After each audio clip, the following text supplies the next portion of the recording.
questioning the legitimacy of elections that you may lose, or trying to stop the votes of people who may vote against you? That's not what we do here in America. So, Johnny, that's what happens in banana republics. He has single-handedly and with a great determination sought to undermine every institution in this country that we depend on. And if you go through the scope of history, the reason leaders do this is to take and gather power and become authoritarian. Blah, blah, blah, blah, blah. Okay, enough. Stop. Okay, just stop.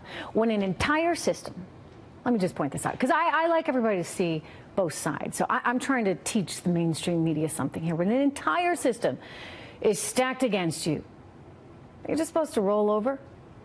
What do you do? Expect him to go out there and praise Robert Mueller when in his mind and in his heart he believes he did nothing wrong? Is he supposed to say, "Oops, mainstream media, you're right. I'm just going to retire now"?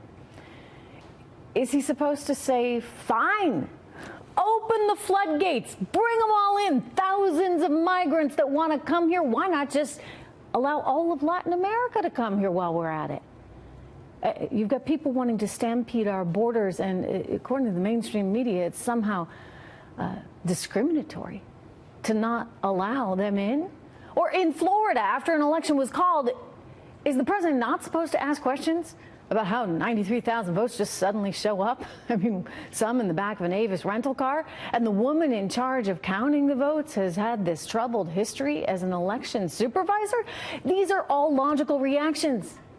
You know, I get that his style isn't always what some in the mainstream media want, and that's just the way it is. But you got to think sometimes about substance, right? It's the point that I always make about how we have to think about policy.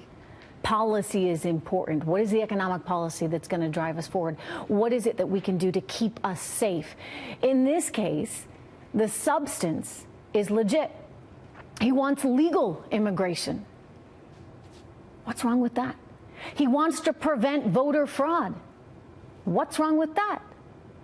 And he believes there's no there with Mueller. Isn't he entitled to have an opinion? You know, the mainstream and the left-wing media, they need to get a grip, because I'll tell you, after a while, they all just start sounding like Chicken Little. The sky's falling, the sky's falling. It's not. But these pundits do not care. They do not care about history. I hate the way they throw around history, all these historical references, like they actually know something about history. They don't. They don't understand history. The only thing they understand is ratings. Joining me right now, the director of Media Research Center, Tim Graham. Tim, I'm just sickened by the lack of responsibility among so many of my colleagues at these other networks. It really irritates me, and I was a history major in school and still consider myself a bit of a historian. I mean, hey, I'm living the front lines of history here every night, right?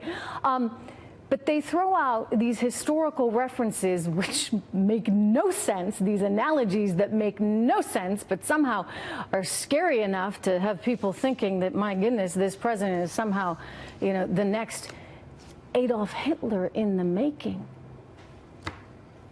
Your thoughts? This is something that maybe you could say this in 2016 before he's elected. We've had almost 2 years of actual governing reality. And as yet, there are no concentration camps. There is no Holocaust. There is Isn't it kind no of insulting World War III. to history? Isn't it insulting to the millions of people that lost their lives? Isn't it insulting as we celebrate Veterans Day this week to all those that died trying to defend our nation and Europe? I mean, for the likes of Joe Scarborough to repeatedly invoke these Hitler references, or, you know, the other guy, Joe Lockhart, over there on CNN talking about authoritarian regimes and dictatorships, etc. I mean, they're going down a slippery slope. Well, and again, these are the networks that would say, we're facts first. We're the people that bring you the real news, not like Fox. Fox is state-run media. And the reality is that they don't deal in facts. They don't deal in trying to report what is Broward County doing, who is Brenda Snipes, what is her record. I think that these are fair questions to be asking, and we should be asking, because it's about the importance and the sanctity of our electoral process and our election system. Let me show you Speaking of crazy mainstream media types, let me show you this clip of one of those folks. Here we go. In the sad event he does run, and he does lose, which would be a happy event, it would be stunning what we would see. He would be a president going, I'm not leaving. I'm not leaving. Can call the military. I mean, it is that. We have to look at this man. He really would do that. He would say, no, no, no, this is voters. I'm still here. And even if they carried him out, he would turn to 50 million Americans and say, I'm still your president. And this is my new government. This is what we're dealing with. You know, I kind of half thought he was joking, but I don't think he is, Tim. Your response. This is, there were certain people that thought Barack Obama was not going to cede power at the end of his 8 years, and they would have said those are kooky people. Yeah. So, I mean, and yet MSNBC says this is what we consider an expert. I mean, it is a cuckoo conspiracy theory. It's cuckoo conspiracy theory. I like that. We can coin that term. Maybe we'll start to use that. The cuckoos out there in mainstream media land. Tim, good to see you. Thank you so much. Coming up, everyone, Republican Brian Kemp holding a solid lead in Georgia's gubernatorial race, but a judge says the state cannot certify the results until the state reviews all provisional ballots.